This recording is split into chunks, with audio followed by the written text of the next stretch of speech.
सहरी में उठे, अभी नमाज को टाइम है, ये कह कर के सहरी खाकर बिस्तर में चले जाते हैं।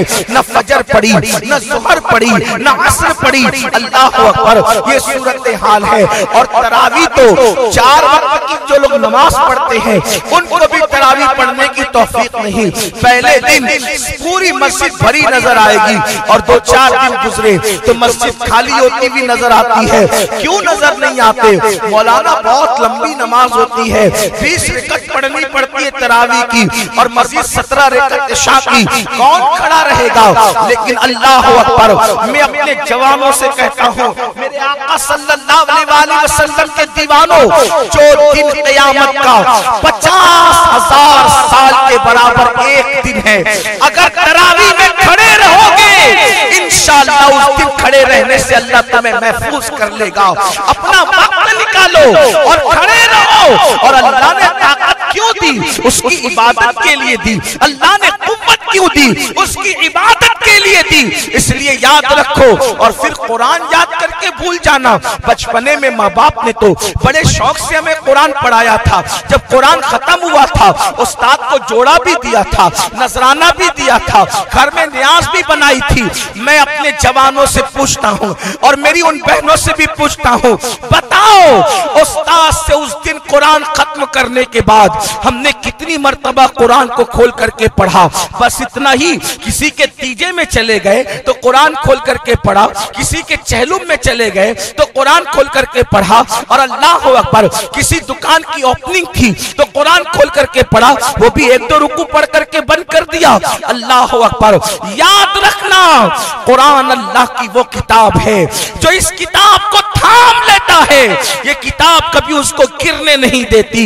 मेरे आका अलैहिस्सलाम की हदीस है, किताबुल्लाह कुरान उस रस्सी का नाम है।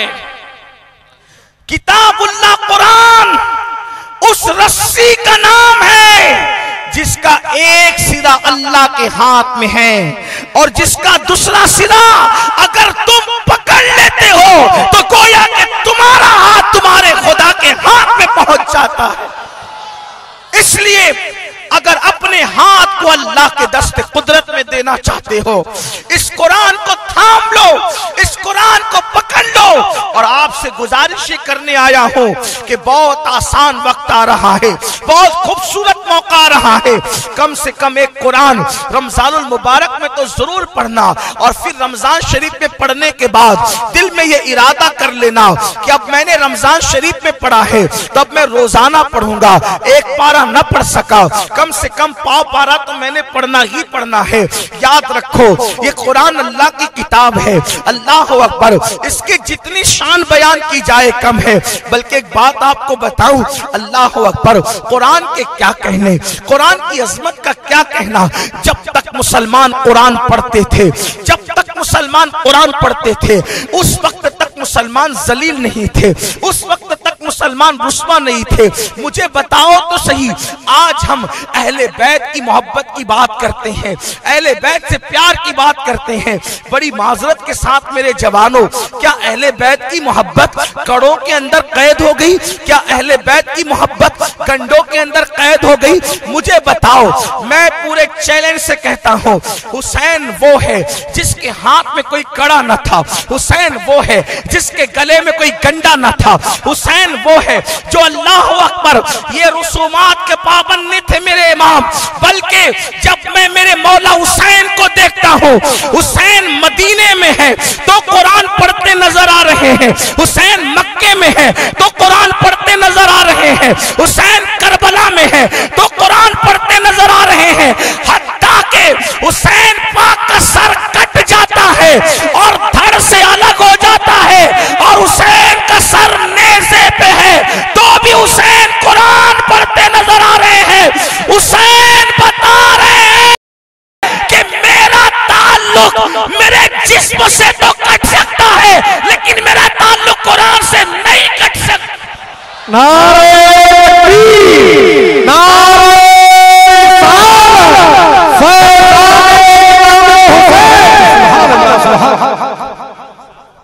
आप देखें, मौला हुसैन ने दो चीज से अपना ताल्लुक नहीं तोड़ा, एक सजदे से और एक कुरान से। हुसैन सजदे में शहीद हुए और नेज़े पे कुरान पढ़ा। क्या समझे? जो जिस हालत में मौत का मजा चखे, जो जिस हालत में मौत का मजा चखे, हदीस पाक है, जो जिस हालत में मरेगा उसी हालत में उठाया जाएगा। अब तवज्जो करना, हमारे अकीदे में हुसैन इस नमाजी का नाम है, और जो नमाजी नहीं वो हुसैनी नहीं। मैसाना वालों मैं तुम्हें कह के जा रहा हूं, शरबत वाले बनकर हुसैनी नहीं बन सकते, खिचड़े वाले बनकर हुसैनी नहीं बन सकते, कड़े और कंडे वाले बनकर हुसैनी नहीं बन सकते। कब तक? जब तक सजदे वाले न बनो उस वक्त तक के हुसैनी बन नहीं सकते।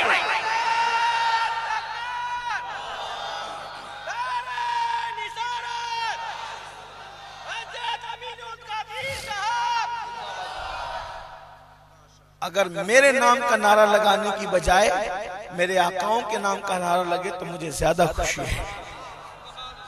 मैं लोगों को कहता हूं महफिल में,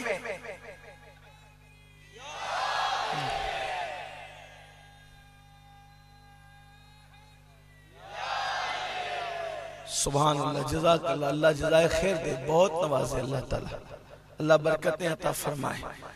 तो अर्ज कर रहा था, हुसैनी बनो और सच्चे हुसैनी बनो। जो जिस हालत में मरेगा उसी हालत में उठाया जाएगा। मिसाल के तौर पे जो खाते खाते मरे वो खाते खाते उठेगा, क्योंकि हुजूर ने कह दिया, अल्लाह के रसूल ने कह दिया, ठीक। जो सोते सोते मरे वो नींद से उठेगा, जो गाली देते देते मरे वो गाली देते देते उठेगा। ये कहने मुझे कोई आर नहीं, क्योंकि मेरे महबूब ने कह दिया जो जैसे मरेगा वैसे उठेगा। इसीलिए कहा गया गुनाह मत कर, गुनाह करते करते मरेगा, गुनाह करते करते उठेगा। दाढ़ी मुंडाते मुंडाते मरेगा, दाढ़ी मुंडाते मुंडाते उठेगा। गाना गाते गाते मरेगा, गाना गाते गाते उठेगा। नात पढ़ते पढ़ते मरेगा, नात पढ़ते पढ़ते उठेगा। इसीलिए तो कहा गया वो लोग जन्नती है जिनका आखिरी कलेमा ला इलाहा इल्लल्लाह मुहम्मदुर रसूलुल्लाह होता है। क्यों? इसलिए कि जो कलेमा पढ़ते पढ़ते मरेगा वो कलेमा पढ़ते पढ़ते उठे। सुभान अल्लाह, सुभान अल्लाह, सुभान अल्लाह। जो कलेमा पढ़ते पढ़ते मरेगा वो कलेमा पढ़ते पढ़ते उठेगा। नात पढ़ते पढ़ते मरेगा, नात पढ़ते पढ़ते उठेगा। लोग कहते हैं मौलाना, आखिर ये मौलाना लोगों को गुनाहों से डर क्यों लगता है? मैंने कहा इसलिए डर लगता है कि रसूलुल्लाह ने फरमा दिया जो जिस हालत में मरेगा उसी हालत में उठेगा। थोड़ी सी आपकी तवज्जो चाहता हूँ, जरा ध्यान देना। आप अगर कारों में बैठ करके सफर में गाने सुनते हो ना, अल्लाह अकबर, तुम्हें डर नहीं लगता? अगर इसी हालत में मौत आ गई तो क्या मुंह लेकर जाएंगे अल्लाह की बारगाह में? हजाम की कुर्सियों पे बैठ के दाढ़ी मुंडाते हो, अगर उसी हालत में मौत आ गई अल्लाह को क्या मुंह दिखाओगे? रब को क्या मुंह दिखाओगे? सोचो सोचो, सुनो सुनो। जिसको मेरे अल्लाह ने मौत और हयात का इख्तियार दिया, जिसको मेरे अल्लाह ने मौत और हयात का इख्तियार दिया, मौत और हयात का इख्तियार दिया, कौन नबी जिसके कलमों का धोवन है, आपे हयात है वो जाने मसीहा। हमारा नबी जो जाने मसीहा है वो रसूलुल्लाह। जब इस्तिंजा फरमाते, इस्तिंजा करते, 2 कदम पर पानी होता, इसलिए कि उस दौर में सफर में ऐसे बिस्लेरियों का माहौल तो न था। इस्तिंजा फरमाते, 2 कदम पर पानी होता। ध्यान देना, मौत 2 कदम पर पानी होता। हुजूर पहले ढेला लेते और ढेला लेके फिर पानी के पास पहुंचते, सहाबा कहते हैं या रसूलल्लाह सिर्फ 2 कदम पर पानी था, पानी के पास तो इस्तिंजा करने की हुजूर ने खुद इजाजत नहीं दी, तो कहीं और इस्तिंजा की जाती सफर में, फिर ढेला इस्तेमाल किया जाता, फिर पानी के पास पहुंचते। और सहाबा कहते हुजूर 2 कदम पर पानी था, फिर आपने ढेला क्यों लिया? पानी के पास पहुंच जाते 2 कदम में। आका फरमाते मेरे सहाबा पानी 2 कदम पर था, अगर एक ही कदम में उठा के रखता और मौत आ जाती तो मैं अल्लाह से किस हालत में मुलाकात करता। इसलिए मुझे ऐसी हालत में अल्लाह से मुलाकात करना पसंद नहीं है कि माअज़ल्लाह जिस हालत को मेरा अल्लाह नापसंद करता हो। मौलाए कायनात हमेशा जो वजीफे ज़ौजियत करते थे वो रात के आखिरी हिस्से में करते थे। क्यों? आप फरमाते थे कि मैं जनाबत में चला जाऊं और उसी हालत में मौत आ जाए तो मैं अल्लाह से किस मुंह से मिलूंगा? हालांकि जनाबत में जाना कोई गुनाह नहीं, जनाबत में जाना कोई पाप नहीं, लेकिन उनकी एहतियात तो देखो। अल्लाह अकबर, वो इतने बड़े बड़े लोग जिनको जन्नत की बशारतें मिली, अल्लाह अकबर, वो इतने बड़े बड़े लोग जो इशारा करते तो जन्नतें मिल जाए। एक मैं क्या, मेरे इश्क़ की हकीकत कितनी, मुझसे 100 तो काफी है इशारा तेरा, जिनके इशारे अपनों पे जन्नतें मिले। वो कहते हैं कि हम इसलिए जनाबत में नहीं रहते, जनाबत में नहीं सोते, अगर मौत आ गई तो अल्लाह को मुंह क्या दिखाएंगे? जो जनाबत पानी से धुली जा सकती है, जो जनाबत धुलने पर सवाब मिलता है। सहाबा औलिया अकाबरीन उस हालत में मरना नहीं चाहते थे। अल्लाह अकबर, और हम गुनाहों की गंदगी में डूब के मर रहे हैं। अल्लाह को मुंह क्या दिखाएंगे? खुदा को मुंह क्या दिखाएंगे? ये दुनिया ही सब नहीं है, आखिरत का भी थोड़ा ख्याल करो, आखिरत का भी ख्याल करो। ये खाने पीने मौज मस्ती करने नहीं आए, बल्कि दुनिया में, इस दुनिया के अंदर उस दुनिया की तैयारी करने के लिए आए हैं। लेकिन सुनो मौत क्या है? जो जिस हालत में मरेगा उसी हालत में उठेगा। गाली देते देते मरा, गाली देते देते उठेगा। कुरान पढ़ते पढ़ते मरा, कुरान पढ़ते पढ़ते उठेगा। कलमा पढ़ते पढ़ते मरा, कलमा पढ़ते पढ़ते उठेगा। नाम पढ़ते पढ़ते मरा, नाम पढ़ते पढ़ते उठेगा। माँ का चेहरा देखते देखते मरा, माँ का चेहरा देखते देखते उठेगा। काबतुल्लाह को देखते देखते मरा, काबा को देखते देखते उठेगा। अब कैफियत जो भी वो अल्लाह जाने, अल्लाह का रसूल जाने, लेकिन ये कह दूं कि कोई कुछ करके उठेगा, कोई कुछ करके उठेगा, कोई कुछ करके उठेगा। लेकिन जिसको हम हुसैन इब्ने अली कहते हैं, उन्होंने जान सजदे में दी है। जब मेरा हुसैन उठेगा तो सजदे से उठेगा। नारे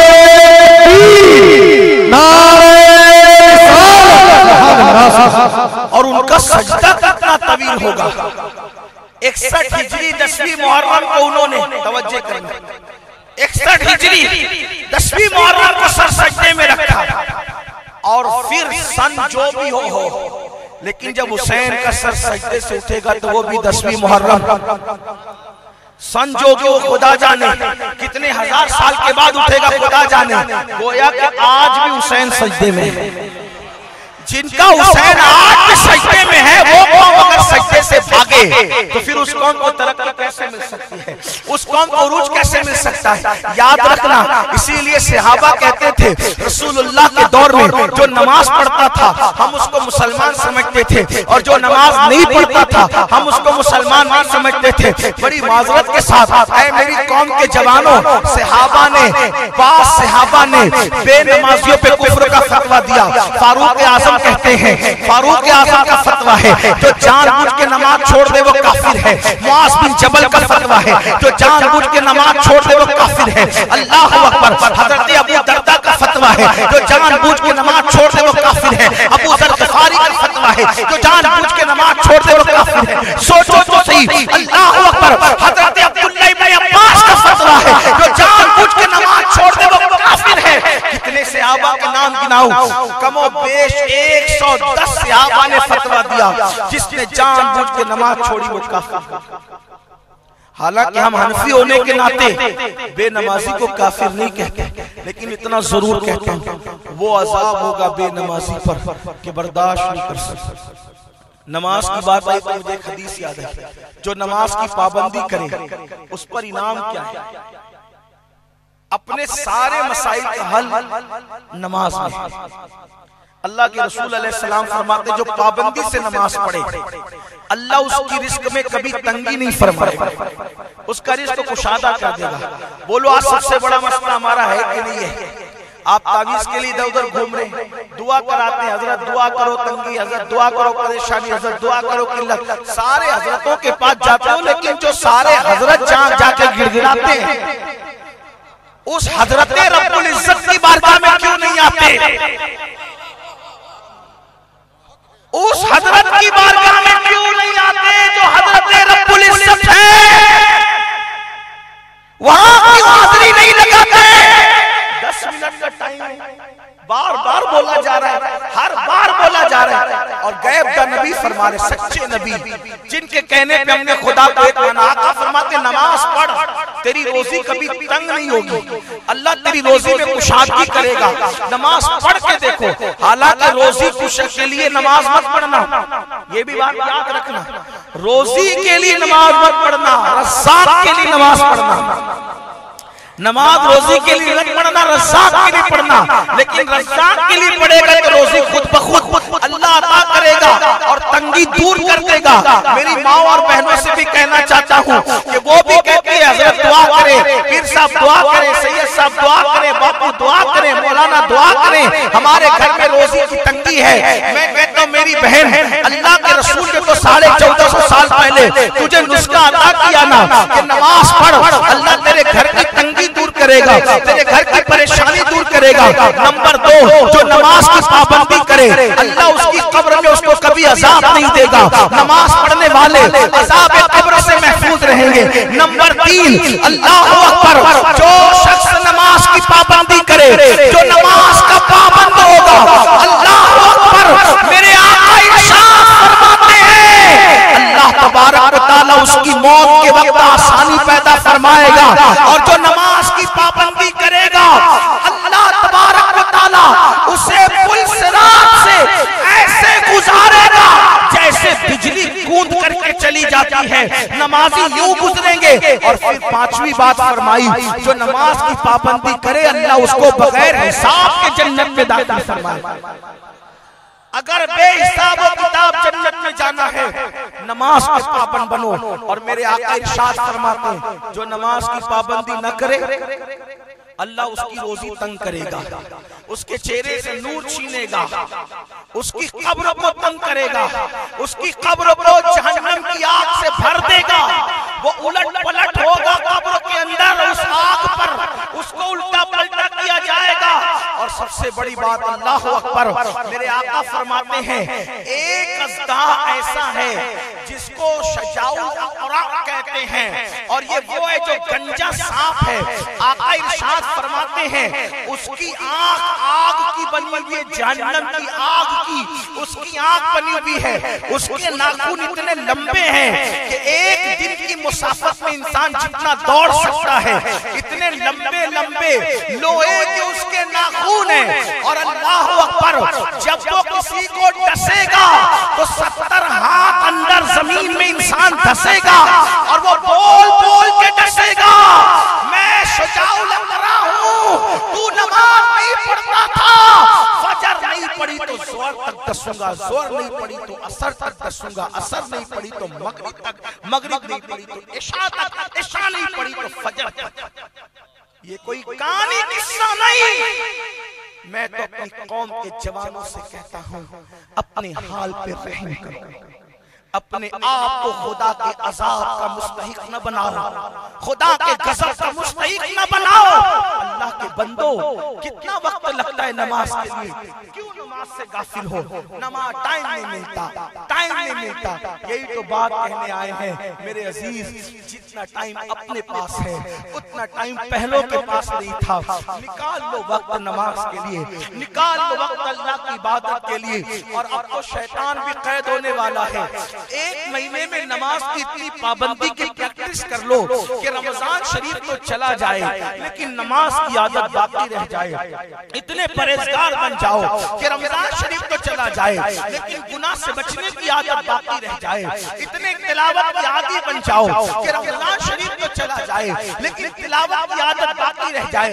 रमजान शरीफ आता ही इसीलिए है लअल्लकुम तत्तकून, ताकि तुम्हें तकवा के करीब कर दे, ताकि तुम्हें परहेजगारी के करीब कर दे। तो चलिए बात तूल न देते हुए बात को अर्ज करते हैं कि मेरे आका अलैहिस्सलाम से फरिश्ते कहते हैं या रसूल अल्लाह, ये जो है ना बंदा जिसके सर पर पत्थर मारा जा रहा था, जिसको कुचला जा रहा था, तो ये वो है जो नमाज के वक्त सो जाया करता था और कुरान पढ़कर इसने भुला दिया था। अगर बचपने में कुरान पढ़ा था और उसको फरामोश कर दिया है, फिर से उसको याद करो। बल्कि आज आप कहते हैं मेरे पास टाइम नहीं है, मैं कहता हूँ ऑनलाइन क्लासेस ज्वाइन करते हो, कुरान को पढ़ाने की भी तो इंटरनेट के हवाले से कितनी क्लासेस है, अब तो घर बैठ के पढ़ सकते हो। अल्हम्दुलिल्लाह उलमाए अहले सुन्नत पढ़ा रहे हैं और बेहतरीन कुर्रा पढ़ा रहे हैं, बड़े बड़े कुर्रा पढ़ा रहे हैं, आप आसानी के साथ पढ़ सकते हो। अल्हम्दुलिल्लाह बहुत सारे लोग पढ़ा रहे हैं। खुद हमारे यहाँ सुन्नी दावत इस्लामी हमारी तहरीक में ये सिस्टम मौजूद है, अगर आप जुड़ना चाहें तो जुड़ सकते हैं, घर बैठकर आप पढ़ सकते हैं। बल्कि सिर्फ कुरान नहीं, सिर्फ किरात नहीं, आलिम कोर्स भी पढ़ाया जा रहा है, इल्म हदीस भी पढ़ाया जा रहा है। इसलिए मेरी गुजारिश है जुड़िए इससे और कुरान सीखिए। फिर मेरे आका मुस्तफा जान रहमत ने फरमाया कि वो जो मंजर आप मैंने देखा, एक बंदा है जो चित लेटा हुआ है, अब सुनना गौर से सुनना, वो चित लेटा हुआ है और आग की कैंची से उसका जबड़ा काटा जा रहा है, इधर का जबड़ा काटा जाता है आग की कैंची से। याद रखना ये अजाब को बहुत सारे लोग सुन के मुंह में मुस्कुराते हैं, ये मौलाना लोग डराते हैं, ये मौलाना लोग की बात नहीं। इमाम बुखारी ने भी इस हदीस को लिखा है और हम तो सिर्फ बुखारी की बात नहीं करते, वल्लाह हम किताब नहीं देखते, हम तो मुस्तफा जान रहमत का फरमान देखते हैं। अल्लाह अकबर, किताब देखने का काम फनकार लोगों का है, हम तो आशिक है। दीवार पर भी यार का कौल लिखा हुआ हो, हम उसका भी एहतराम करते हैं, हम उसकी भी ताज़ीम करते हैं। अल्लाह अकबर, किताब की बुनियाद पर नबी का फरमान कीमती नहीं होता, बल्कि फरमान मुस्तफा लिखने की वजह से किताबें कीमती हुआ करती हैं। ये बात बाकी की कौन सी हदीस की क्वालिटी क्या है ये अहले तहकीक जाने, आशिकों को तो बस इतना है कि यार नहीं कहते,